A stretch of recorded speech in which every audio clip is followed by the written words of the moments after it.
Ассалаумағалейкум құрметті достар, бүгін мен сіздерге Каспий Голдпен пробняға қалай ақша салу керек екенін көрсетемін. Ол үшін достар, Каспий Голдқа кіреміз.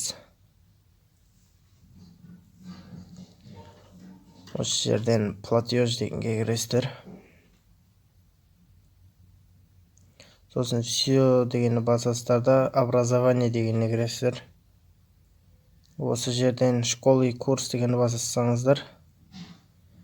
Осы шығады, өз қалаңыз тіркейсіз. Осы жерден іздейсіз национальный деп. Бірінші шығады, соған кірсеңіздер, өше сіздердің бәрі жазатын сәт шығады. Осы жерге аты жөніңізді, фамилияңызды жазсаңыз, қанша ақша төлеу керегін жазсаңыз болды.